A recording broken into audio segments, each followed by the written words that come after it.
Tonight, the Seoul Midnight Tales team brings you deep into the heart of Gangnam, where glass towers scrape the sky and neon lights never sleep.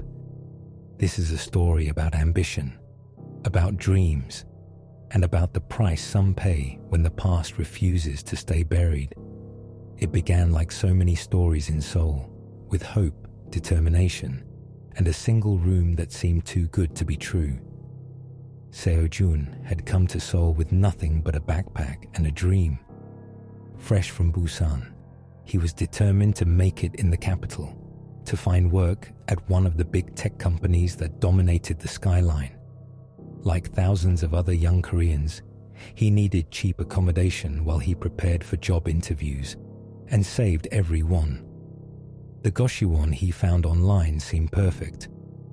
Located in the heart of Gangnam-gu, just minutes from multiple subway stations, the building advertised premium student housing with 24-hour security, high-speed internet, and surprisingly reasonable rates.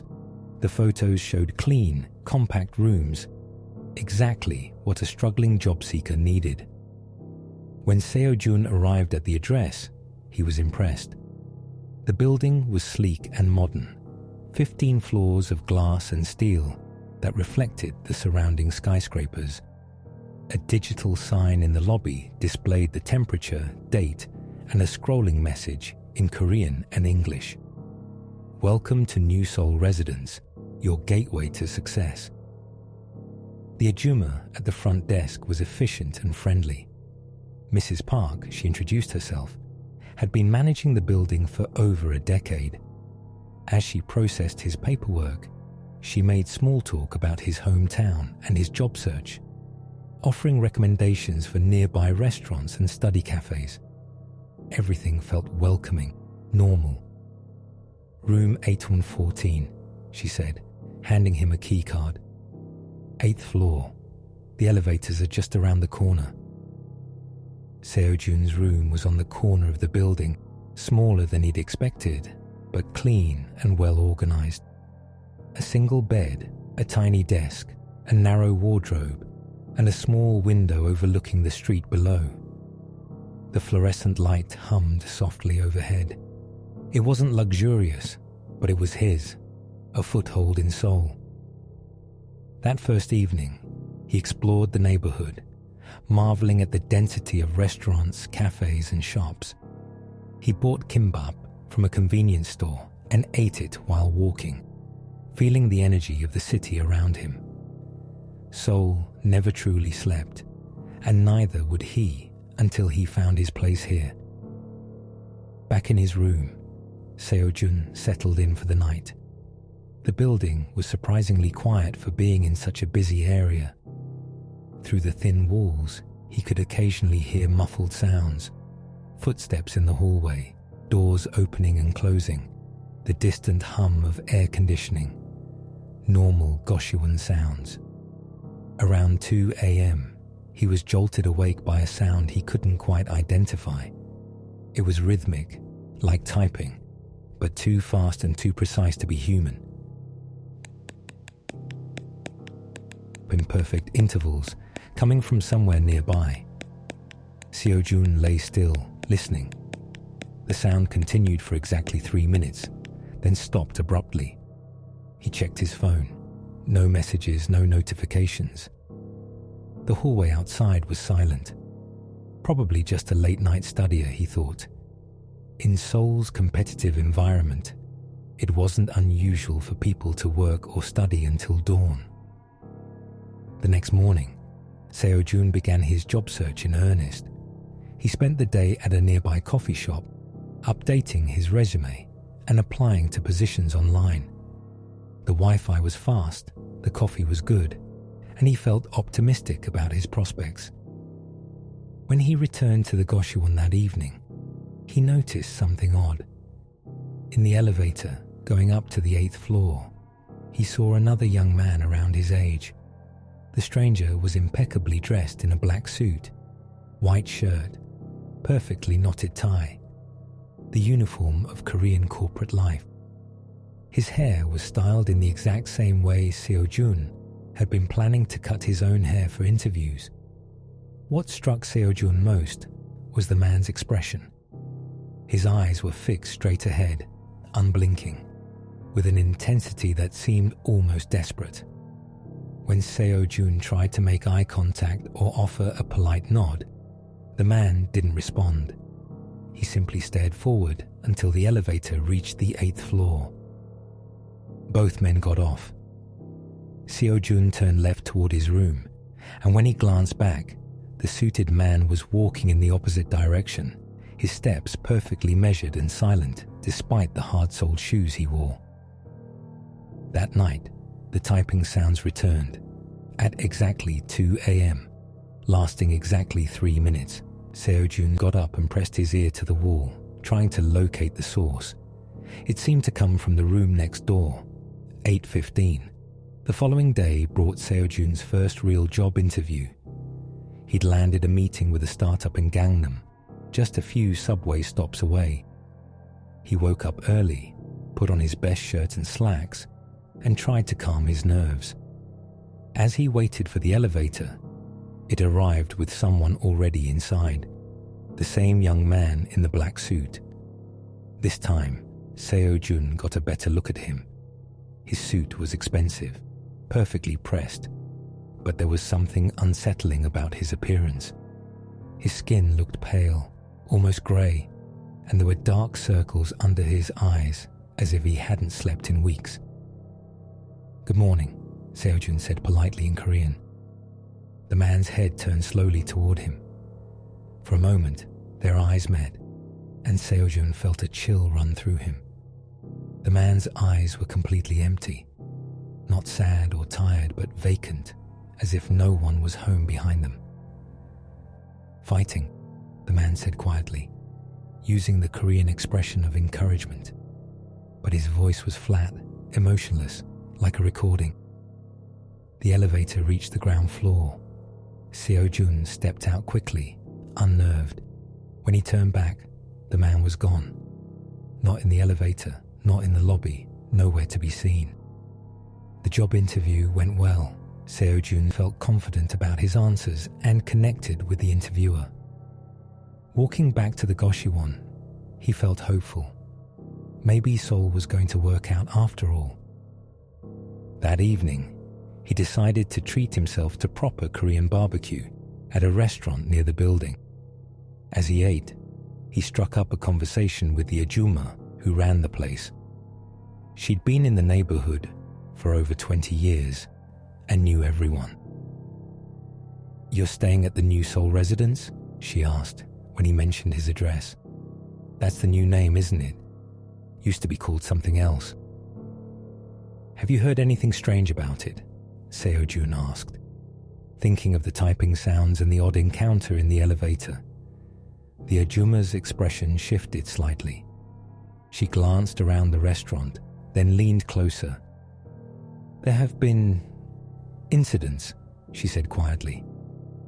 "Young people, mostly men, came there to study for exams or look for jobs. Very driven, very stressed. Some of them..." She paused. "Some of them couldn't handle the pressure." "What do you mean?" 3 years ago, maybe 4, there were several accidents. Young men jumping from the roof, from windows. Always at night, always alone. The police said it was suicide. Too much stress, too much competition. Seoul can break people, you know. Seo-jun's appetite suddenly disappeared. Several. 5, maybe 6. All within 2 years. The building changed management, changed the name, tried to start fresh. But neighbors remember. That night, Seo-jun couldn't shake the conversation from his mind. As he lay in bed, he found himself listening intently to every sound in the building. The familiar hum of air conditioning, the occasional footsteps in the hallway, and then 2 a.m. Exactly. The typing sounds began again, but tonight they seemed louder, more urgent. Seo-jun got out of bed and quietly opened his door. The hallway was dimly lit by emergency lighting, casting long shadows. He stepped out and walked to room 815, pressing his ear to the door.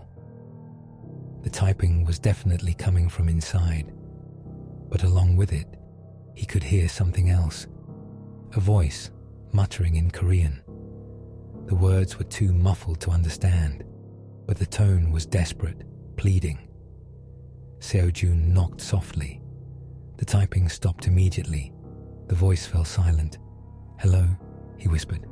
"Are you okay?" No response. He waited for several minutes, but heard nothing more. Eventually, he returned to his room, but sleep didn't come easily. The next morning, Seo-jun decided to ask Mrs. Park about room 815.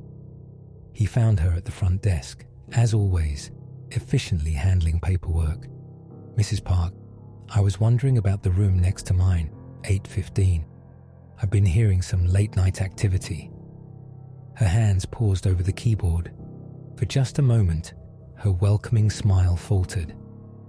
815, that room is currently unoccupied. We're doing some maintenance work." "Maintenance? I haven't seen any workers, and I've been hearing typing sounds like someone using a computer." Mrs. Park's smile returned, but it seemed forced now. "Perhaps you're hearing sounds from other floors. These buildings, the acoustics can be strange. Sound travels in unexpected ways." Seo-jun nodded, but he wasn't convinced. That afternoon, while Mrs. Park was away from the desk, he noticed the room assignment board behind her. Room 815 showed a red mark, the same mark used for permanently closed rooms. That evening, Seo-jun received good news. The startup wanted to bring him back for a second interview. This could be it, his chance to make it in Seoul. He celebrated with a beer from the convenience store and went to bed feeling optimistic. At 2 a.m., the typing began again, but this time, Seo-jun was ready. He had his phone out, recording. The sounds were clearer now, not just typing, but what sounded like someone frantically working on a keyboard, occasionally muttering in Korean. He could make out fragments. "Must finish the application. Deadline is tomorrow. Can't fail again." The voice was desperate, exhausted, but driven by an obsessive need to continue. Seo-jun felt a chill of recognition. This was the voice of someone consumed by the pressure to succeed, someone who couldn't stop working even when they should. After exactly 3 minutes, the sound stopped. Seo-jun waited, then quietly opened his door. The hallway was empty, but as he stood there, he saw something that made his blood freeze. At the end of the hallway, near the emergency exit, stood the young man in the black suit. He was facing the wall, completely motionless, like a statue. As Seo-jun watched, the man slowly turned his head 180 degrees without moving his body, until he was looking directly at Seo-jun. His mouth opened, and in that same flat, emotionless voice, he said, "Fighting." Seo-jun slammed his door shut and pressed his back against it, heart pounding. He stayed there until sunrise, afraid to look outside again. The second interview went well, but Seo-jun couldn't focus completely. The events of the previous night kept replaying in his mind. When the interviewer asked if he had any questions, Seo-jun found himself asking about work-life balance, about support for employees under stress. "We take mental health very seriously here," the interviewer assured him. "Seoul's work culture can be intense, but we believe in sustainable success." Walking back to the Goshiwon, Seo-jun made a decision.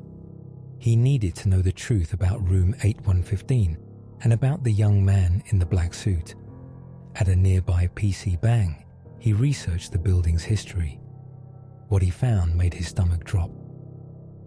The new Seoul residence had indeed been renamed 3 years ago. Previously, it was called Excellence Tower. Between 2021 and 2023, 6 young men had died there.